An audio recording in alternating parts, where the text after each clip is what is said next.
Estamos de volta com o Jedi Responde e agora eu vou responder as suas dúvidas de Star Wars. Vem comigo!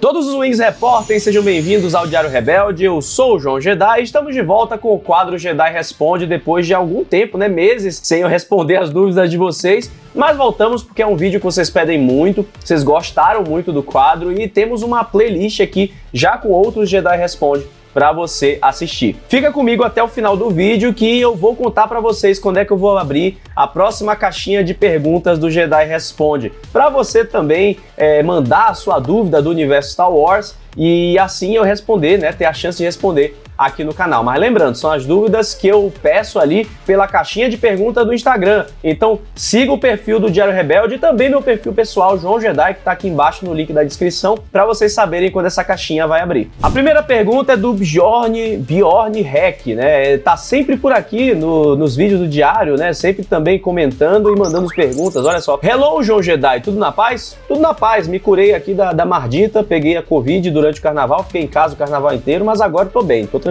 Como os Jedi lidam com as emoções conflitantes? Eles fazem terapia? Bjorn, essa é uma pergunta um tanto quanto polêmica, porque os Jedi, eles não eram o melhor exemplo quando se tratava aí de entender e cuidar dos seus anseios, medos e etc. Os Jedi, eles não eram muito de falar sobre o assunto, Veja, por exemplo, o Mestre Yoda. O Anakin chega até ele pra papear sobre o que ele tá com medo, sobre o fato dele ter medo da pessoa que ele ama morrer. E o Yoda manda ele meditar, a força cura, a força cura. Mas Mestre Yoda, o meu melhor amigo de infância, tá correndo risco de vida e agora eu tô muito confuso com isso tudo. Preocupar-se você não precisa, alegrar-se porque ele vai para o mundo dos mortos da força, você deve. Olha só que safado, É, complicado. Brincadeiras à parte, era assim mesmo que os Jedi lidavam com a emoção, porque o Código Jedi, inclusive, ele pedia para a emoção não existir. A emoção não existe, é suprimida. Não há emoção, há paz. Então os Jedi interpretavam isso ao pé da letra e acabavam também suprimindo os seus sentimentos. E isso, é virtualmente impossível, visto que na galáxia de Star Wars a gente tem várias espécies sencientes e emoção está presente em cada uma delas. Claro, depende dos níveis, e depende da espécie. Por exemplo, os Moon, que era a espécie do clã bancário e também do Darth Plagueis, o sábio, era uma espécie bastante racional, bastante prática, Poderia até ser interpretado como uma espécie sem emoção, mas não era o caso. Eles só eram bem racionais e bem diretos, Por serem mais lógicos, eles até zombavam do lado emocional dos humanos, Mais sentimentais e mais emocionados mesmo. Então os Moon tinham esse tipo de visão. Mas assim como qualquer um, eles também tinham sentimentos, também tinham emoções, e suprimir isso era algo bastante difícil. Não é uma coisa que a gente pode simplesmente deixar pra lá, E se a gente trouxer um pouco aqui pro nosso mundo, pro mundo real, isso é até tóxico pra gente. A gente não pode suprimir as emoções, guardar tudo pra gente. Isso faz mal, isso faz com que a gente define. Uma hora ou outra a gente suprime tanto essas emoções, esses temores nossos, anseios, ansiedades, que a bomba pode explodir e aí fica feio pra todo mundo. Imagine só você com diversas questões psicológicas complexas aí no meio da sua cabeça, você guardando tudo pra você, sem poder falar com ninguém, tendo que suprimir isso. Os Jedi, eles eram a favor de suprimir, então imagine o que isso faz na cabeça de alguém como, por exemplo, Anakin Skywalker, que era uma pessoa complicada, cheia de emoções à flor da pele e precisava muito conversar e dividir isso. Eu te odeio! Pensa comigo, inclusive comenta aqui embaixo a sua resposta. Você acha que se os Jedi tivessem se aberto mais pro Anakin e pedido para ele conversar sobre seus problemas, sobre o que tá acontecendo com ele, você acha que o rumo teria tomado o rumo que tomou? Inclusive era esse um dos motivos por ele amar tanto Padmé, Porque com ela ele podia ser aberto, ele podia conversar com ela e desafogar tudo isso que afogava ele. Com Padmé ele podia ser ele mesmo, aquele garoto, com medo e apegos, então ele dividia muitos pensamentos com ela. Já com os Jedi, não, ele não podia dividir o que ele estava pensando, as inquietudes dele, porque o medo leva para sofrimento. Como é? Medo leva a raiva, raiva leva ao ódio, ódio leva ao sofrimento, e você tá sofrendo, aí tá com medo, então isso vai pro lado sombrio, vai tomar a bronquinha do Jedi. Imagine isso na cabeça do Anakin, ele não podia dividir isso sem correr o risco de já ir para pro cantinho da vergonha do lado sombrio, né? E olha só, como a gente trabalha aqui com fatos do Canon ou do Legends, né? Teve casos até dos Jedi internando outros Jedi por conta de problemas psicológicos, né? De insanidade e muitos outros. A gente vê isso na fase 2 e também agora na fase 3 da Alta República com o ex-cavaleiro Jedi Aslin Rel. Aslin teve vários problemas psicológicos após enfrentar os Nameless, ou os sem nome. Eles eram criaturas que se alimentavam da força viva presente dentro de cada ser da galáxia de Star Wars, e a gente está conhecendo mais deles agora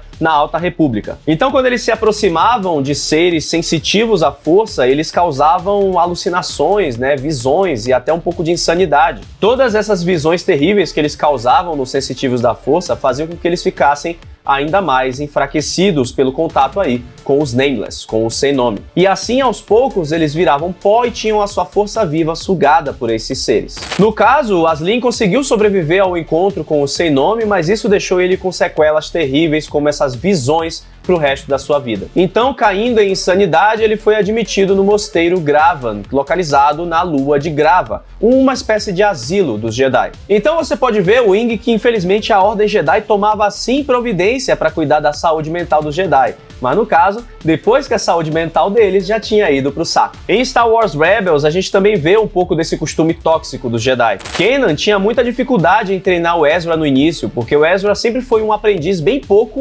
ortodoxo, né? Ele era cheio de questionamentos, emotivo, curioso, e isso simplesmente não entrava na cabeça do Kanan. Então, quando o Ezra vinha conversar com o Kanan, falar com ele sobre inquietudes, sobre qualquer descontentamento, né? O Kanan mandava ele meditar, porque era exatamente o que ele tinha aprendido lá no Templo Jedi, nos seus tempos de garoto. A sorte é que o Kanan tinha a Hera para puxar a orelha dele e mostrar quando ele estava sendo um mestre bem péssimo, né, com o Ezra. Aliás, a Hera também puxa a orelha do Kanan ali no processo do treinamento do Darksaber com a Sabine, né, que ele não estava conseguindo entender o fato da Sabine ser muito mandaloriana e não estar aberta ao treinamento, e a Hera é que ajuda ele a ir para o caminho correto ali dos ensinamentos com Sabine. Então, no fim das contas, a gente chega à conclusão dessa resposta aqui, que se tivesse psicólogo na galáxia de Star Wars, não existiria a história de Star Wars, é isso. E ó, isso porque aqueles droids lá da Nova República que aparecem em The Mandalorian com o Dr. Pershing eram droids psicólogos, tá? Pois é, Bjorn, imagina se os Jedi fizessem terapia, seria ótimo, né? Talvez o Anakin estivesse agora cuidando dos gêmeos Luke e Leia junto com sua amada Padmé. A próxima pergunta é de Giocos BR. Qual a verdadeira aparência da máscara do Revan? Ela sempre muda, uma hora é capacete, outra hora é máscara. Então, realmente, Wing, em diversos materiais ela aparece como uma máscara e em outros materiais ela aparece como um capacete. Originalmente, o capacete pertencia a uma Mandaloriana que desobedeceu Cassius Fett ali no planeta Catar, que ela tinha sido ordenada a exterminar o povo de Catar durante as Guerras Mandalorianas. E aí ela acabou sendo executada por traição. O Revan pega o capacete dela e, sentindo a história dela na força, resolve então usá-lo para sempre, para liderar os Jedi ali nas Guerras Mandalorianas. Só que a gente tem aí o jogo Knights of the Old Republic, né, o famoso KOTOR, e também o MMORPG The Old Republic, onde o capacete do Revan se torna uma máscara. O que eu acredito que a gente pode responder é uma suposição baseada em algumas evidências que a gente tem. Originalmente, a máscara, né, era um capacete mandaloriano, então não fazia sentido o mandaloriano, que tinha que cobrir toda a sua cabeça, né, usar apenas uma máscara. Então tinha que ser uma peça que cobrisse toda a cabeça do Mandaloriano, da Mandaloriana. No caso, era um capacete. Então, nada impede que, com o tempo, o Revan possa ter feito algumas customizações, né, adaptado o capacete e tornado-o, então, uma máscara para ficar melhor pro rosto dele, talvez. E o Revan sabia fazer essas coisas, não é nenhuma novidade isso não, porque o droid HK-47 que a gente conhece em KOTOR foi criado pelo Revan. E isso dá pra ver mesmo no jogo Knights of the Old Republic, o KOTOR, né, que o Revan tira a parte da frente da máscara e deixa apenas a parte de trás do capacete. A gente vê isso no final Darkseid do jogo. E o capacete inteiro que a gente vê o Revan pegando, né, da Mandaloriana na HQ, ele deve ter sido customizado mesmo pelo Revan para adaptar-se melhor ao seu rosto. E assim ele modifica para usar apenas a parte da frente, como a gente vê em Star Wars The Old Republic, deixando apenas a máscara. E aí, Respondido? Agora vamos para uma pergunta de Rê Manuel. Qual a lógica dos cercos planetários? Não basta dar a volta por outro lado do planeta? Não, aí que tá. Os cercos, eles são realizados em praticamente toda a órbita de um planeta,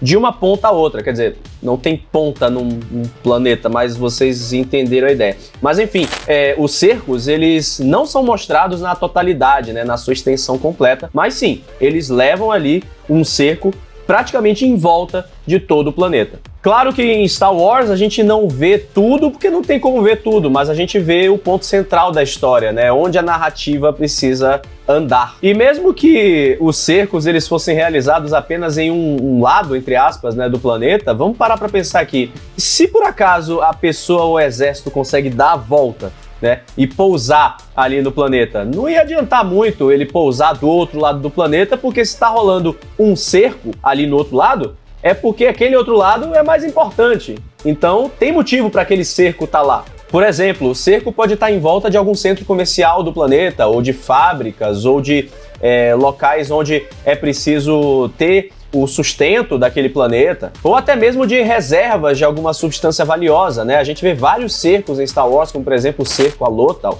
onde estava ali em volta justamente das refinarias imperiais de TIE Defenders, né? Então imagine que quem tentasse invadir o planeta ali do lado que não tem cerco, né, não ia ter muita lógica, porque o alvo seria justamente o local específico que está sendo fortemente protegido lá pelo cerco e pelas tropas, né? Fora que se a nave precisasse dar a volta no planeta, aí você perderia mais tempo, além de perder também recursos como combustível. Agora, se você está falando o contrário, que é o ponto de vista da galera que quer escapar dos cercos planetários ali, vindo da superfície, a lógica também permanece por conta do cerco preenchendo a atmosfera do planeta. E também meio que acho que não vale a pena, né? A gente pode dizer isso entre aspas, porque a galera em solo teria que se deslocar para um lado do planeta onde talvez não houvesse cerco, mas ainda assim corria risco de ser interceptada pelas tropas em solo, né, que estão colaborando com o cerco planetário. Pois é, isso aí, aqui no Diário Rebelde você também aprende táticas de batalha. O Grão-Almirante Thrawn ficaria muito orgulhoso de mim. A próxima pergunta é de Gust Mendes. Qual era a importância do Grão Moff Tarkin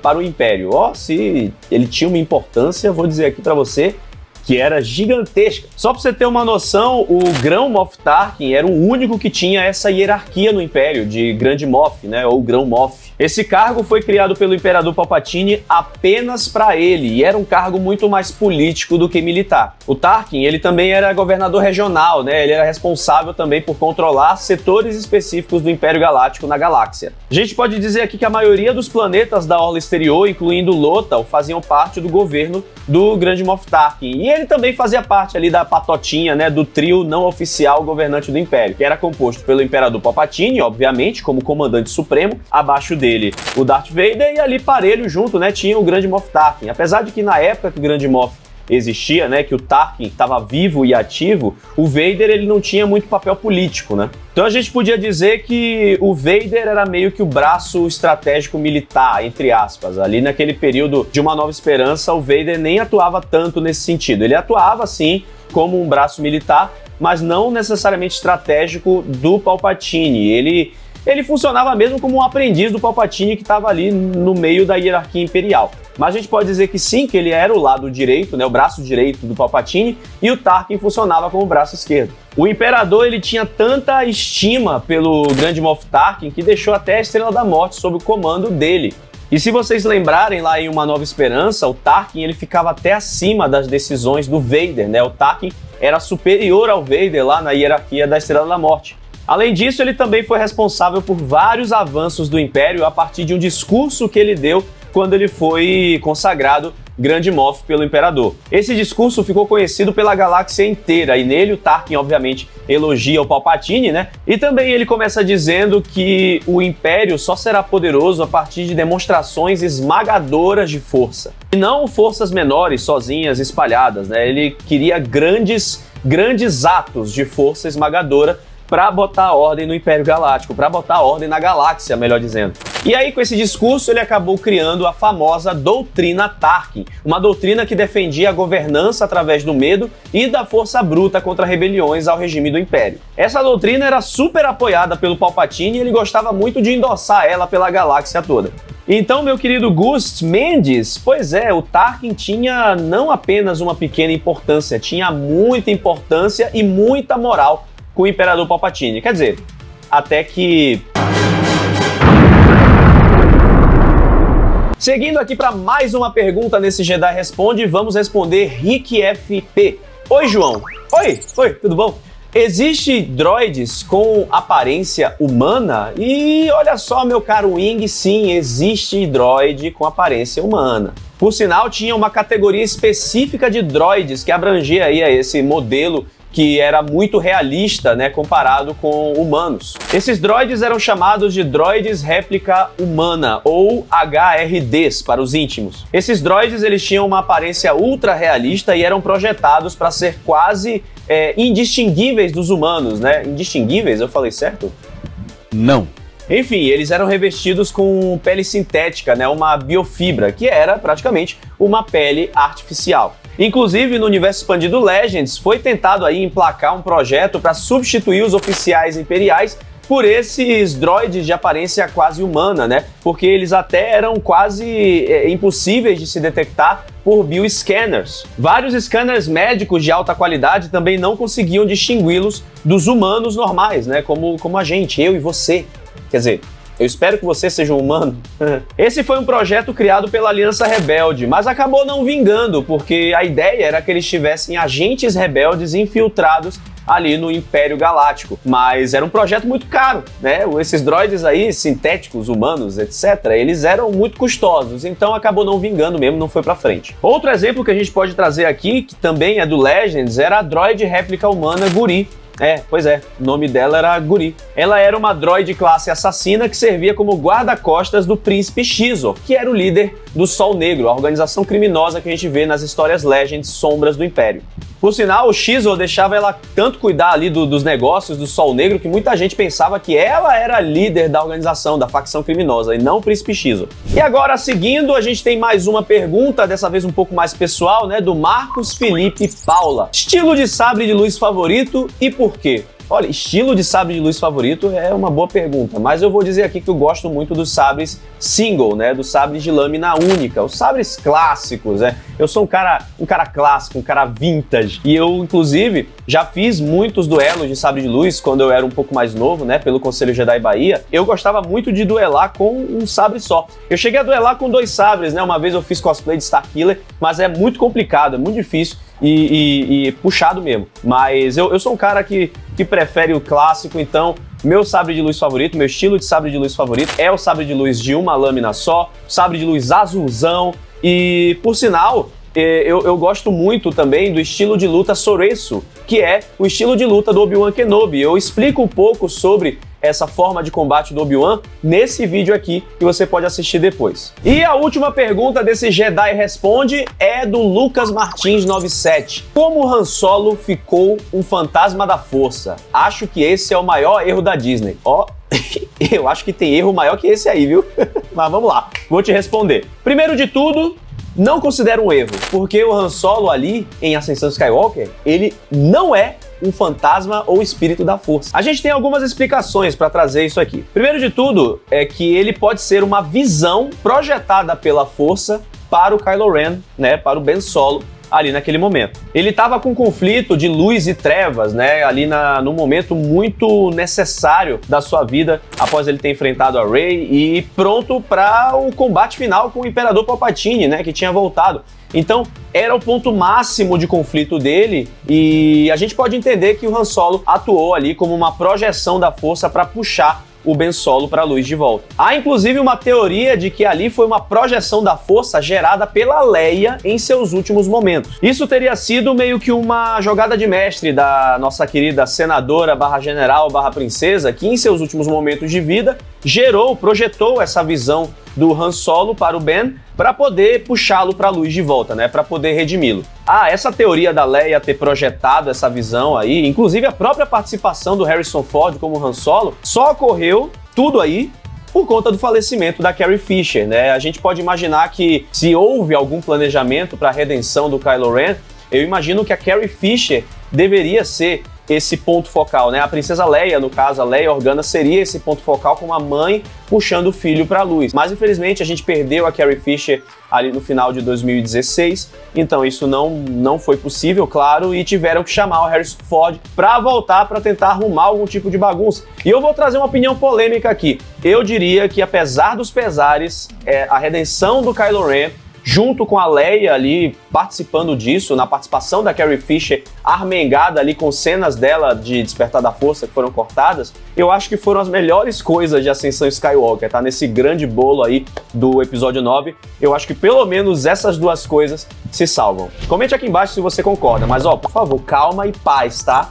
Outra explicação que a gente traz aí é de que, na verdade, e isso é falado até pelo próprio Han Solo nessa cena aí, são apenas memórias do Kylo sendo projetadas ali naquele momento de conflito extremo. O Han Solo fala isso. Você é só uma memória. Sua memória. Até porque as falas do Han nessa cena são muito parecidas com as falas que ele tem em Despertar da Força momentos antes de morrer. Ou melhor, momentos antes de ser sacaneamente morto pelo filho. E o próprio Han Solo, como eu falei, né, ele admite que é uma lembrança, ele admite que é uma memória. Então a gente tem aí essas explicações para você. Mas definitivamente não era um espírito da força, não era um fantasma da força, o Han Solo não era capaz de fazer isso. Vale lembrar que os espíritos da força possuem aquela aura azulada, né, tem um corpo semi-transparente, e o Han Solo não tava nada com isso ali. Então é isso aí. Pergunta respondida, não era um espírito da força. Se você quiser saber mais sobre espíritos da força, eu explico um pouco sobre a transformação deles aqui em cima. Pois é, chegamos ao fim do Jedi Responde. Se você ficou até aqui é porque você quer saber como mandar as suas perguntas para participar do próximo vídeo. E olha só, me siga no Instagram aqui embaixo, a gente tem o Instagram do Diário Rebelde e tem o meu Instagram pessoal, João Jedi. Eu vou botar agora, neste exato momento, ó, o vídeo lançou no canal, e eu abri uma caixinha de perguntas lá na minha conta pessoal do Instagram, @joão.jedi. Então tá lá nos stories a caixinha de perguntas para você mandar a sua dúvida de Star Wars e eu responder aqui no Diário Rebelde, aqui no canal. Assista também os outros vídeos do Jedi Responde, né? Tem esse aqui sobre se a Terra existe, que deu mó polêmica, mas eu tenho o embasamento do Pablo Hidalgo da Lucasfilm, que depois eu perguntei para ele e ele confirmou a minha resposta, que você confere aqui. Tem também esse aqui dos primeiros Jedi, né, do primeiro Sensitivo à Força e muitos outros conteúdos para você no Diário Rebelde. Vá lá na caixinha de pergunta, o link tá aqui embaixo, me siga no Instagram e que a força esteja sempre com você.